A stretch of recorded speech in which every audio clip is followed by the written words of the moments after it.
ხალხო, მოგესალმებით. გიორგობის დღე არის და მართა გეუბნებით გულწრფელად ისე დამწყდა გულის.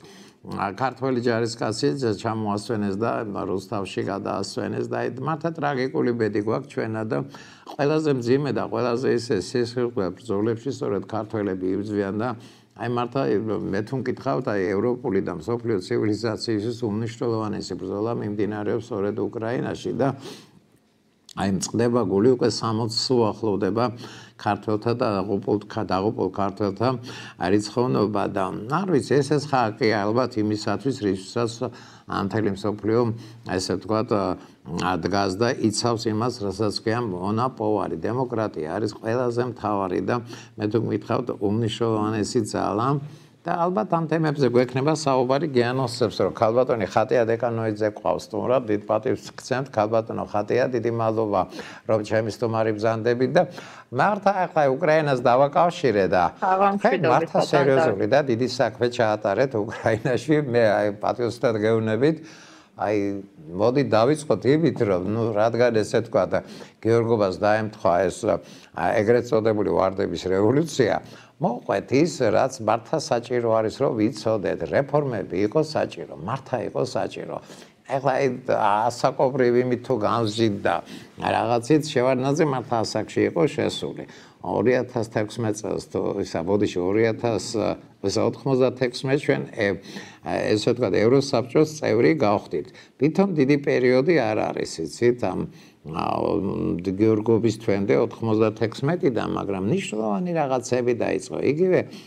საბოლოო ჯამში სააკაშვილი იყო იუსტიციის მინისტრი და მე თუ მკითხავთ საინტერესო იყო თვითონ ის მოვლენა და ფაქტი რომ ესე ვთქვათ სასამართლო ხელისუფლების სერიოზული რეფორმირება დაიწყო სერიოზული ინვესტიციები წამოვიდა არ დამავიწყდება აი მართა რეფორმები იყო არასამთავრობოები სერიოზული ძალად დაფიქსირდა ეხლა ამ წუთას მთავარ ხარჯზე უსმედი დაათოს სოროს ფონდის დირექტორი იყო სოროს ფონდმა ძალიან დიდი და საინტერესო საქმეები გააკეთა და პროექტები მნიშვნელოვანი პროექტები წინ წაწია დემოკრატიული ინსტიტუტები და მე პირადად ბატონ დავითსაც დიდ მადლობას უხდი აი მისი საქმიანობისას და რაღაცა კარგი იწყებოდა და რაც მთავარია მოდერნიზება მოხდა აი თუნდაც პოლიციის რეფორმა მართა საჭირო იყო ყველა ხვდებოდით ის მილიცია რაც იყო ის სხვა ეპოქა იყო და ჩვენ თუ კი დავუშვათ გამოვეთიშეთ ამ საბჭოთა რეჟიმს სწორი იყო და დაგვიანებულიც კი იყო რომ სახელმწიფო მოხელედ გვეღიარებინა პოლიცია და არა მილიცია მილიცია იტალიური სიტყვა არის და სახალხო მოლაშქრეს ნიშნავს და ამოწურა იმან თავით მოძებდა და ესე ვთქვათ დრო მოიტანა რომ სახელმწიფო მოხელედ გვეღიარებინა პოლიცია და მე მახსოვ ხარ თქვენ ერთხელ მანქანით მოვიყვანეთ ჩემი გადამღები ჯგუფი აი მაშინ პოლიციის აკადემიაში და თქვენგან აიღეს მაშინ ინტერვიუ და მართა დიდ პატივს გცემთ იმიტომ რომ იმ რეფორმების სათავეებში თქვენი დექით ასევე ეს გადაიტანეთ მე უკრაინაში მეცას გეტყვით ის კრეტინი რო იყო რუსეთის პრეზიდენტი მედვედევი იმანაც კი დაიწყო ლაპარაკი რომ აი საქართველოში როგორ კარგად ამუშავდა პოლიცია და მათაც პოლიცია დაარქვეს ბევრ ქვეყანაზე მართა გავლენა მოახდინა და ეს მოდერნიზება თავისთავად საინტერესო და კარგი პროცესი იქნა დაწყებული ახლა დამერწმუნეთ პოზიტიურად უყურებ იმას რაც კარგი გაკეთდა და სწორედ ამიტომაც მოგიწვიეთ ქალბატონო ხატია პატივს გცემ და მართა თავზარდამცემი იყო ჩემთვის გუშინ არ ვიცი იცით არც სახელი ვიცი იმ ადამიანის არც გვარი გამოვიდა შინაგან საქმეთა სამინისტროს მუშაკების შეზახილი სალომე ზურავეშვილთანაო აი ისე დავითრგუნე ხატია იცით ახლა ის ბავშვი არ უმტკიცდება არაფერი მართა ვერ დამტკიცდებოდა ეს 1000 რაღაცები ხდება ახლა განათლებული ქალი ხარ და გეხსომებათ რამდენიმე წლის წინ ნიუ-იორკში დარბევები იყო და ამ იმას რა ქვია მოლოტოვის კოქტეილებს ყველა ისროდა და პოლიცია თავს იცავდა ორგანიზებულად კარგი ეკიპირებას ჰქონდათ იგივე მინდა გაგახსენოთ იმასთან დაკავშირებით ჟილეტიანების ყვითელი თუ მწვანე ჟილეტიანების გამოსხები იმაში პარიზში ტრიუმფალურ თაღთან ფაქტიურად ბრძოლა იქნა გამართული და 3500 პოლიციელი დაშავდა მაშინ. დიდი ძისკილაობა იყო, ეს არის ჩვეულებრივი მოვლენა და ჩვენთან კიდე კარგია, ამან ფეხი არც მოიკიდა და ხა ვიღაცამ მე როგორც ვიცი და ეს და ჩანდაკიდებას კოქტეილის ის რო არის ქილები ალუმინის, იმით ვიღაცამ რაღაცა გაისვა. არ უმტკიცდება ამბისა და პოლიციის სახელით გამოსვლა არ იყო სწორი. აი თან უკანა მხარეს შინაგან საქმეთა სამინისტროს აბრევიატურა იყო, საქართველოს დროშა იყო, ევროკავშირის. ან გაუნათრებლები არიან იქა და არ იციან რომ არ აქვთ უფლება ადამიანს ესე ვთქვა და სანამ სასამართლო არ დაადგენს მტკიცებულება არ აქვს სასამართლო ყველაზე დიდი პრობლემაა იქნება და აი მე თუ მკითხავთ აი ის ფუნდამენტალური რითაც თქვენ მაშინ მოხვედით ახალი ძალა ამ პოლიციის აკადემიაში ის ინგრევა კანონის უზენაესობა არ არის იცით უბრალო სიტყვა და აი ამიტომ მოგიწვიეთ ქალბატონო ხატია და მინდა უთხრა მაყურებლებს რომ საპარლამენტო ჯგუფი ბრძანდებით თქვენ და ძალიან საინტერესოა თქვენებული ახმა რეალობისა და მე მართლა გითხოვთ ეთეს და გამიხარდება თუ ბოლომდე გავევლით ამას რომ აი ყველაზე მთავარი გამოწვევა ნაციონალური მოძრაობის მმართველობის დროს იყო დემოკრატია და ეს უარეს მდგომარეობაშია დღეს აი გისმენთ ხატია და მოდით ერთად გავიაროთ ყველაფერი ესა და მადლობა რომ ჩემი სტუმარი ბრძანდებით. ბატონ დავით, დიდი მადლობა. პირიქით, ჩემთვის ყოველთვისაც სიამოვნოა თქვენთან სტუმრობა, რა თქმა უნდა და მე ვფიქრობ, რომ და დიდი იმედი მაქვს, რომ საინტერესო საუბარი გამოგვივა. პირველ რიგში მე გამოვეხმაურები თქვენს დასაწყისში აღნიშნეთ, რომ ირაკლი ქურციკიძე ჩამოასვენეს დღეს საქართველოში. ეს არის გმირი უკრაინაში მებრძოლი და მე მოგიყვებით ერთ ისტორიას რომ მე ირაკლი გავიცანი ზაპოროჟიეში შარშან ძველით ახალ წელს 13 იანვარი იყო თუ არ ვცდები და მაშინ ნახე ირაკლი პირველად და აი ჩემზე დატოვა წარუშლელის შთაბეჭდილება მე ძალიან მწუხვარა ირაკლის ესე გმირულად დაღუპვის გამო და ერთადერთი იცით როგორ იყო რომ ესე იგი მისი ორეხოვოსთან იდგა მისი ჯგუფი ანუ ეს და იქ როცა ჩავედი და იქ პირველად როდესაც ნახე ქართველები იყვნენ სხვადასხვა რამდენიმე და ირაკლი თქვა რომ გათვითცნობიერებული ქონდა სულად რატო იბრძოდა რა მისია ქონდა და მე ის ერთად მახსენდება მის ასაკშია ესეთი ნამდვილად ძალიან ესეთი დამდგარი სერიოზული საუბარი და ერთი მითხრა რომ სურათი არ გადაგვაღებინა და სულ არც ოპერატორიც არც ჩემი სურათი და რა თხოვა იცით აი ეს მახსენდება გული მეგლიჯება ეხლა რომ არ მინდაო სურათიო ბებიამ არ იცისო აქ რო ვარო და 25 წლის იყო სულ და ამიტომ ჩემთვის ეს ძალიან მძიმეა ეხლა დღეს როდესაც ჩამოასვენეს გიორგობა დღეს და ნამდვილად გმირები არიან და დიდება გმირებს. მართლა ყველა გმირია, იქ 4000 ქართველი ძალიან დიდი ძალაა, ხატია, ახლა მერიდება რომ მოგაცდინოთ, მაგრამ ფაქტს გეტყვით, ჰემინგუეი წავიდა ესპანეთში. ავტოკრატიას ქმნიდა ის კრეტინი ის ფეშიო გენერალ-სიმუსი იყო ფრანკო და სულ 35000 კაცი შეიკრიბა მთელ მსოფლიოში. ვისაც უნდა დემოკრატიისთვის ბრძოლა და ჰემინგუეი იყო მათ შორის. ძალიან ბევრი ცნობილი ადამიანი იბრძოდა და აი ამ რანგში არიან ეს ჩვენი ბიჭები უკრაინაში და მართლა მეთისნება იყო რომ სწორედ დღეს ამ დღეს ჩამოასვენეს ეს ბიჭი. ნამდვილად 23-ში გიორგობას და ჩემთვის აი როდესაც მართლა ძალიან დიდი შთაბეჭდილება დატოვა და ეხლა ძალიან მიჭირს ირაკლიზე საუბარი, აი სიტყვები არ დამავიწყება. სულ ახალგაზრდა მე რა თქვით მაგხელ კი მე ვიცნობდი ზაპოროჟიეში ნახე შარშან როდესაც აი ძველით ახალწელს მოვინახულეთ ჩვენ იქ სადაზორო რაზმები იდგა და ასევე იყო ზესეუს ანუ შეიარაღებული რაზმები და იქ ერთ-ერთი იყო იქ გავიცანი სხვა ქართველებთან ერთად რაც შეეხება დღევანდელ თარიღს ვარდების რევოლუცია მე ვფიქრობ რომ არის ერთ-ერთი ყველაზე უფრო მნიშვნელოვანი თარიღი საქართველოს ისტორიაში. ეტაპი იყო მნიშვნელოვანი ეტაპი მაშინ როდესაც საქართველოს მოქალაქეებმა თქვეს ქართულმა ხალხმა ძალიან ღია თქვა რომ ჩვენ აღარ გვინდა ეს დარჩენა აღარ გვინდა წუმყეში ცხოვრება პირდაპირ იყო აი მე მაგალითად ჩემი თაობა თქვენ რა თქმა უნდა ძალიან კარგად გახსოვთ იცით ყველაფერი და ჩემი თაობა არის თაობა რომელმაც მთელი ბავშვობა ანუ შემდეგ უკვე მოზრდილი ასაკის სტუდენტობა ჩვენ გადმოვიარეთ სიმნერეში კორუფციაში სიცივეში ყინვაში უბედურებაში და მე ძალიან კარგად მახსოვს როდესაც ვარდების რევოლუცია მოხდა აი რაღაცა დღე იყო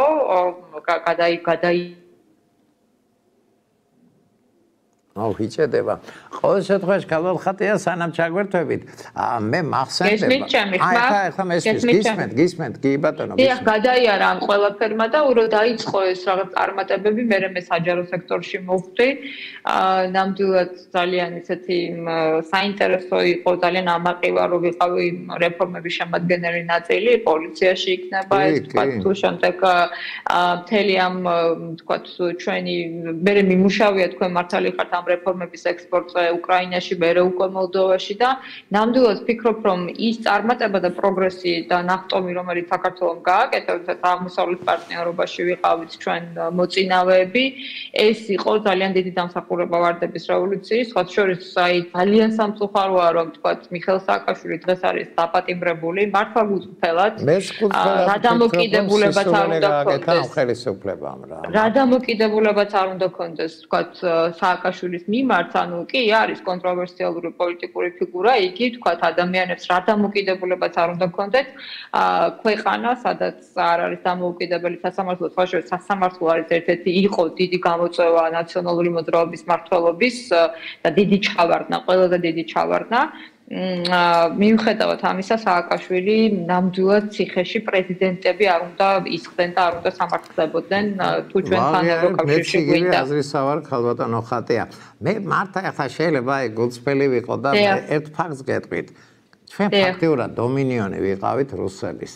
თუნდაც აი 2003 წლამდე, ნუ ფაქტიურად აფხაზეთი წაგვართვეს და მინისტრებს გვინიშნავდნენ აქა. შევარდნაძემ რის ვაივაღლახით მოახდინა ამერიკაზე გასვლა ამ ევროპელ ბიჭებზე და განსაკუთრებით გერმანელებისაგან ძალიან დიდი დახმარებები მივიღეთ და აი სააკაშვილმა რაც გააკეთა, აი ეს მოდით პირდაპირ გეტყვით რა, აი გვანახა რუსები ვინ არიან. და საშინელებას გვიკეთებენ მე ძალიან კარგად მახსოვს ის პერიოდი და კი წავაგეთ ცხინვალთან ბრძოლები ყველაფერი მაგრამ იქამდე იყო გენიალური სულები 1.5 მილიარდი დაიხარჯა შეიარაღებაზე არმია შევქმნით და გაიხსენეთ ის პატრიოტთა ისენი რო იყო ბანაკები მაშინ იცი აი რაღაცა აი კარგი ენერგეტიკა მოდიოდა დასანანია რომ მაინც ძალები არ გვეყოდა და ესე ვთქვათ მიზანს ვერ მივახციეთ მაგრამ იქედან დაიწყო აი რეალურად ქართული საზოგადოების რუსებისადმი ნეგატიურად განწყობა და აი მოხდა ის რაც არ უნდა მომხდარიყო აი ჩემს სუბიექტურას გეტყვით რა მოდერნიზება მართლა ეფექტური იყო კარგი იყო და აი დემოკრატიისკენ ნაბიჯების გადადგმაში აი რბილად რო ვთქვათ ცოტათი შეცდომები იქნა დაშვებული ეს ნულოვანი ტოლერანტობა ცუდად მოუბრუნდა სახელმწიფოს საერთოდ და მეცაც გეტყვით იცით აი კანონების გამკაცრება სოფლიო აღიარებული ფაქტია რომ არ იძლევა შედეგს პირიქით თანამშრომლობა ხალხთან საჭირო და აი აქ გაუშვა ინიციატივა ხელიდან ნაციონალურმა მოძრაობამ და აი მოხდა ის რაც მოხდა ნუ და ფაქტიურად იცით მოდით თქვათ ახლა გულწრფელები ვიყოთ ძირითადი სპონსორები იყვნენ ოლიგარქები ნაცმოძრაობისა იგივე ბიზნიევანიშვილი აფინანსებდა ამ მთავრობის ხელფას მაგი აფინანსებდა იმ ბადრი პატარკაცშვილთან ერთად ესეც აი ჩემი საზრით არასწორი იყო კი მე ბიუჯეტმა მოიმატა ყველაფერი მაგრამ იქიდან გადმოვიდა წყურვილი აი სააკაშვილის პერიოდიდან თავისუფლებისა და დემოკრატიის დავცველი იყო იმ დროს დემოკრატია ტელევიზიები თითქმის არ არსებობდა მე ძალიან კარგად მახსოვს ის პერიოდი მარტო ჩვენ ვიყავით მონოპოლიზაცია იყო მედიისა არ იყო ეს სწორი სტრატეგიული შეცდომა დაუშვა მაშინ სააკაშვილმა და მისმა გარემოცვამ და მივიღეთ ის რაც მივიღეთ ეხლა არიან აი ფაქტიურად რუსული მენტალობისა და რუსული გავლენების. მარტო გავლენა რო იყოს ხათია რა გვიჭირს რუსული გავლენის აგენტები ეწოდება ყველას, ვინც ცდილობს რუსეთის გავლენების გაძლიერებას. თავზარი დამეცა ეს გვარი ვერ დავიმახსოვრე იმ გენერლისა. ჩვენი ზვერავები და ინფორმატორები დაუხრეტიათ რუსებს. ეს არის შოკის მოვლენა, ეს გამოსაძიებელია, როგორ შეიძლება ესეთი რაღაცის სახელმწიფოს დანგრევისკენ წავიდა ეს ქვეყანა და ეს მიუღებელი უნდა იყოს ჩემის თუ ეს მართალი არის ისტორია არაპატიებს არავის ამას და მე მაინც მინდა ესე დაუბრუნდე ხათია აი არ ვიცი იმ კაცის სახელი და გვარი აი ნავიც რაღაც შუშის თვალებით საუბრობდა რომ სალომეს მიმართავდა მე გპირდებით იმას პოლიციასაც მიმართავდა ყველასაც დეკემბრის შუა რიცხვებში იქნება სასამართლო ვერ უმტკიცდება და გაუშვებენ მაგის აი დამიჯერეთ გაუშვებენ და აი ესეთი მიმართა პოლიციელები არ უნდა მიმართავდნენ პრეზიდენტს ესეთი პოლიტიკური დაკვეთა გეთანხმებით მან თავარი პრობლემა რა იკვეთება ის რომ სახელმწიფომ შეიძლება თქვათ ჯერ ვისრულ დანაშაულობის პრეზუმპცია დაარღვია ანუ სახელმწიფოს წარმომადგენელია შინაგან საქმეთა სამინისტროს საბიუჯეტო ორგანიზაცია ანუ სახელმწიფოს წარმომადგენელია სახელმწიფომ დაარღვია უდანაშაულობის პრეზუმპცია პოლიციელი რომელიც უნდა იყოს სრულიად მიუკერძოებელი და ნეიტრალური ანუ ნაციონალურ მოძრაობაში იმ ხელისუფლებას, რომელიც აი 11 წელია უკვე გადაღებული თემაა, ხო, იქ ხელისუფლების შეცდომები რაში ადანაშაულებდნენ ეს ბანაკი რაში ადანაშაულებდა ბიძინა ივანიშვილის გარშემო ეს კოჰორტა, რომ ადამიანის უფლებები, პოლიცია პოლიტიზირებულია, პროკურატურა პოლიტიზირებული იყო და ასე. ეხა ხდება ის, როდესაც ხო, copy-paste-ით გადმოვიდა, რაც იყო ცუდი, გაუარესდა, აი მაგალითად სასამართლომ გაცილებით უფრო ძიმე რაღაცა ესე გირები დაიკიდა ამ მიმართულებით და პოლიციელი ამბობს პირდაპირ პრობლემა პირველი და სერიოზული პრობლემა კი არა, ანუ დარღვევა ის რომ უდანაშაულობის პრეზუმპცია ირღვევა და მეორე რომ შეიძლება სახელმწიფომ წინასწარ იცის სასამართლოს განაჩენი. მე მახსოვს მოსმენა იყო გომელაურის მოსმენა იყო, ეგ მე ვიდეოც კიდე გავაზიარე დაახლოებით რამდენიმე თვის წინ, აი ლაზარესთან დაკავშირებით მე ვკითხე, მოსმენა იყო 8-9 მარტის აქ დარბევაზე აქციების და მაშინ მე მითხრა ღიად მიპასუხა, რომ ჩვენ გვაქვს მტკიცებულებები, რომ ამ ადამიანმა ესე იგი დაისროლა მოლოტოვის კოქტეილი. მე აღმოჩნდა რომ ვინაიდან ვერაფერი მტკიცებულება ვერ მოიტანა, ამიტომ დააკავეს და მიუსაჯეს სრულიად სხვა დანაშაულება, იმიტომ რომ მაშინ უნდა გაეთავისუფლებინათ და ეხლა რა გამოდის, რომ პოლიციელებმა წინასწარ შეიძლება იცოდეს განაჩენი ამ ადამიანის, ხო? ანუ რა თქმა უნდა ნებისმიერი ძალადობა ხა მიუღებელია, მე და თქვენ ამის მტკიცება ნამდვილად არ გვჭირდება და მაგრამ ადამიანი რომელიც სრულად ჯდებოდა იმ სტიგმაში რომელიც ქართულ მოცნებას შექმნა პროპაგანდისტული მეთოდით ხო ანუ ახალგაზრდა თავისუფალი რაღაცა სტატუთი რაღაცა ხატია ბოდიშით რა ეს პირველი პირები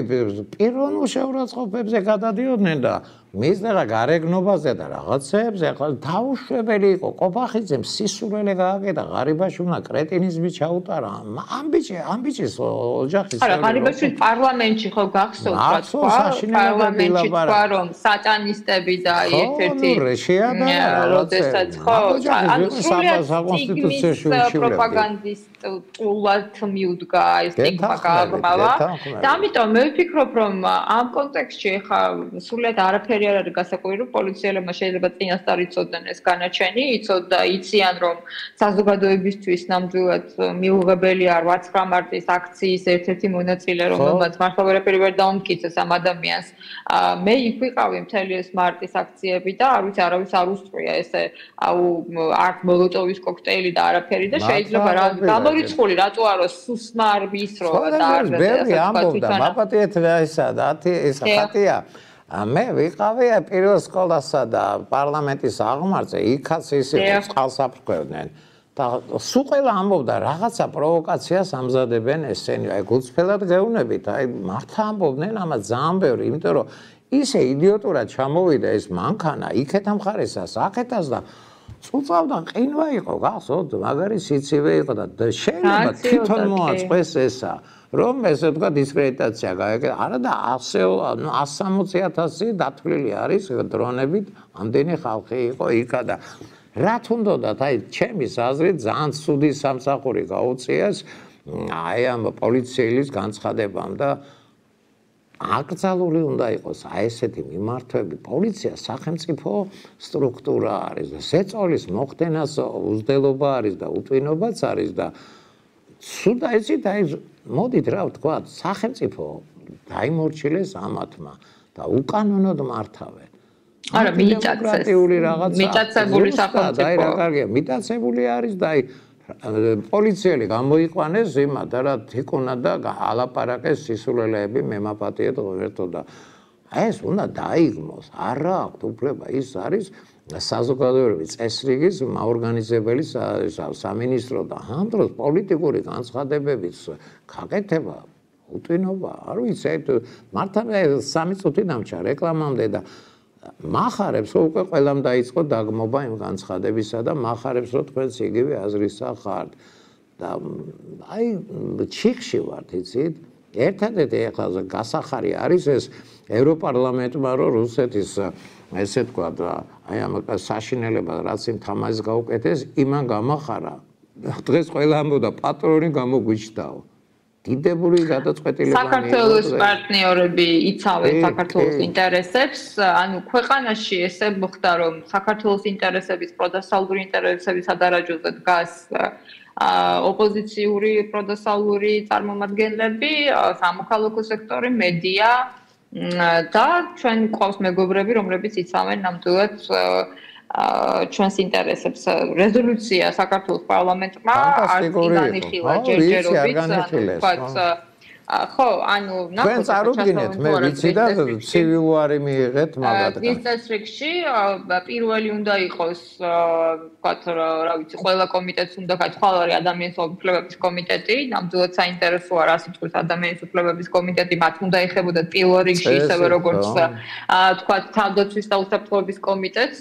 და რა ვიცი, ხა სხვადასხვა პარლამენტს მთლიანად, მაგრამ ჩვენ სამწუხაროდ ყავს ხელისუფლება, როგორც მოგახსენეთ, რომელიც რუსული გავლენების გაზრდით არის დაკავებული ქვეყანაში და ბიძინა ივანიშვილი ცდილობს ასეთი გავლენების გაზრდით თვითონ შეინარჩუნოს ძალაუფლება და რა თქმა უნდა ბიძინა ივანიშვილი მისაღებია კრემლისთვის, ხო? ანუ ძალიან მარტივია სქემა და ოღონდ მე ეხა ესენი რომ ცუდები არიან, ბატონ დავით, ეს გასაგებია ყველასთვის, ევროპარლამენტისთვის, საქართველოს მოქალაქისთვის, ეხა ძალიან მნიშვნელოვანია ოპოზიცია როგორ ითამაშებს როლს საკუთარს ძალიან ძლიერს და როგორ დაამარცხებს ბიძინა ივანიშვილის ხელისუფლებას, იმიტომ რომ ჩვენ პრაქტიკულად შეგვიძლია ვთქვათ, რომ ნებისმიერი პროგრესი, არავითარი პროგრესის იმედი აღარ უნდა გქონდეს თუ ნამდვილად აქ რუსული ინფილტრაცია მოხდება ბოლომდე, რა თქმა უნდა და ამიტომ 24 წლის საპარლამენტო არჩევნებს აქვს ნამდვილად გადამწყვეტი ფუნქცია. მოდით ამაზე რეკლამის შემდგომ ვისაუბროთ, ვერც დავუმატებდი. აი უკვე უსმენ, იცით, აი ამ კონცეფტს. ავტოკრატების მონები არიან.